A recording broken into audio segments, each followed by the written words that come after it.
Voltamos de quê? Voltamos de bastidor das eleições 2022. Eu vou antecipar para vocês o que vem por aí. Eu trago agora, né? A gente está coreografando essa candidatura, essa campanha super aqui no 360, você nunca perde nada. Bom, eu falei para vocês, né, que a campanha do presidente Jair Bolsonaro estava buscando uma forma aí de fazer essa migração, entrelaçar dois assuntos, crítica a Lula e exaltação de combate à corrupção, de combate à ladroagem e segurança pública mesmo, né?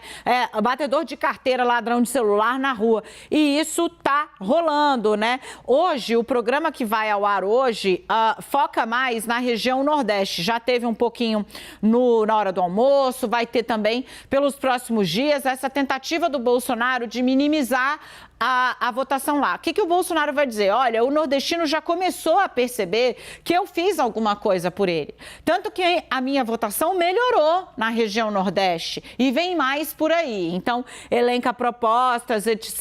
e tal, inclusive mostrando ali a transposição do São Francisco, que o presidente sempre cita. Mas a partir do meio da semana, da próxima semana, no meio dessa semana e já entrando muito forte na próxima, vai ter uma ênfase grande, me assegura a fonte, no tema da segurança pública, entrando também no campo da desconstrução. A fonte disse: que desconstrução, Daniela? Desconstruir o adversário. É a chamada propaganda negativa. É o que a gente aqui, eu e você, a gente chama de ataque, pancada, paulada no horário eleitoral. Vai mostrar como, e aí eu chamo sua atenção para o decibel, a octanagem desse ataque, né? Nós vamos mostrar que criminosos e facções criminosas preferem o Lula e as razões pelas quais preferem: impunidade, leniência, garantismo e etc. O que ele está falando? Isso que está sendo feito em jogo de rede e que já virou processo no Tribunal Superior Eleitoral vai para a televisão. É colocar Lula como, abre aspas, defensor de bandido, fecha aspas. É assim que Bolsonaro vai passar a apresentar o petista na TV. E aí, dessa forma, gente, você pode prever um movimento, digamos, eu diria, bastante pesado do outro lado também. Antes, eu queria ouvir um pouco, se eu puder, Igor, me avisa aqui, o Yuri e o Leandro a respeito dessa estratégia. Vem pra cá, meus meninos de ouro. Eu não sei, o Yuri vai entrar sério de novo. O que eu te fiz, querido? Nada. Quer um café?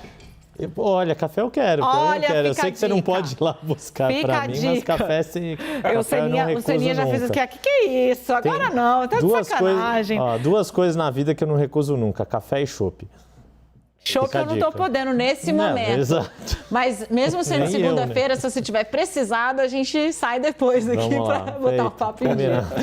Eu vou começar com ele. Meu querido, acena ao Nordeste para dizer: olha o copo meio cheio, nossa votação melhorou, e depois paulada em segurança pública, pegando essa coisa que nas redes já fez com que Lula reagisse indo à justiça, e ele obteve decisões positivas do TSE em relação a esses conteúdos. Não importa, vai para a televisão, vai para o horário eleitoral gratuito.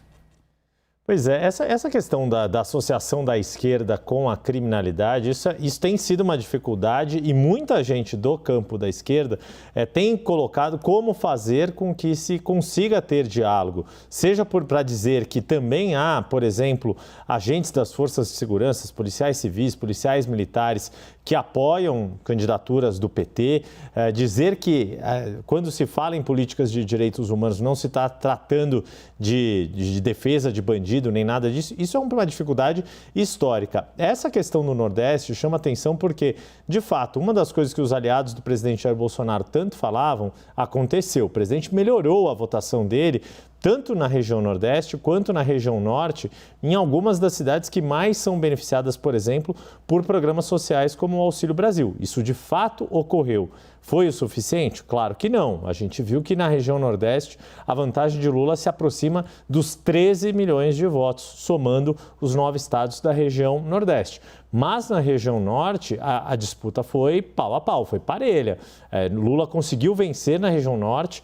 o que Bolsonaro havia conseguido em 2018. 2018 foi ele o vencedor nos estados da região norte. Dessa vez, Lula conseguiu, recuperando Amazonas, recuperando Tocantins já no primeiro turno. No segundo turno, Bolsonaro perdeu o Tocantins para Fernando Haddad, mas havia sido o mais votado no primeiro turno, recuperando o Amapá.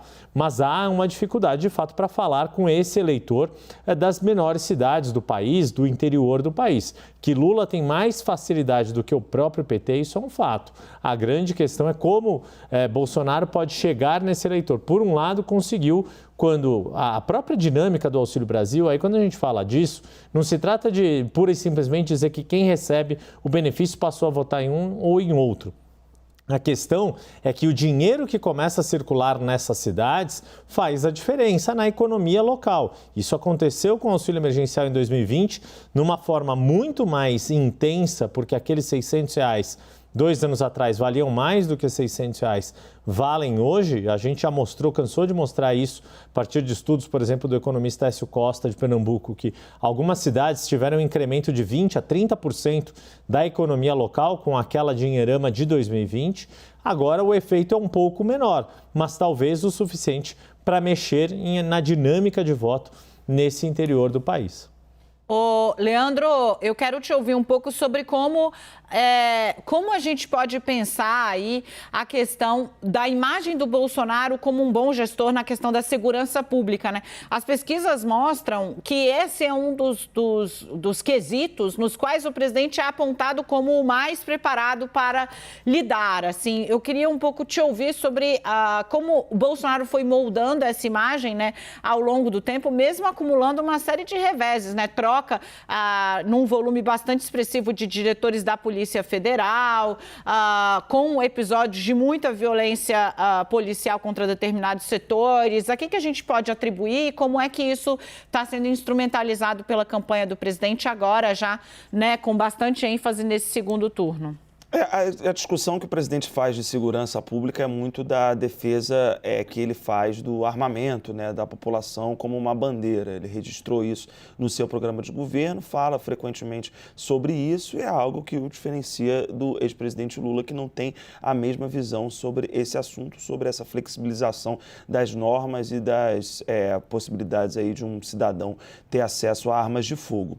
De segurança pública tem um ponto que já apareceu em outros momentos da campanha, que é quando o presidente fala sobre a redução ali de feminicídios. Para a gente ter uma ideia, o presidente falou sobre isso na ONU. Ele não pôde usar esse material na campanha eleitoral por decisão do Tribunal Superior Eleitoral, mas o presidente falou lá sobre redução de homicídios. Mas a gente, inclusive, publicou a checagem no nosso site, né, nesse projeto Fatos Primeiro. O presidente ele falou sobre feminicídios, mas há uma divergência ali entre o que o presidente da República falou e sobre o que de fato aconteceu. A queda que o presidente menciona no número de feminicídios no Brasil, ele menciona uma queda menor do que aquela que de fato ocorreu. Então, esse é um dado que o presidente frequentemente cita, né, para poder reduzir ali a rejeição que tem no eleitorado feminino. Enfim, a gente já falou várias vezes sobre isso e é algo que também se relaciona com segurança pública, né? Mas muito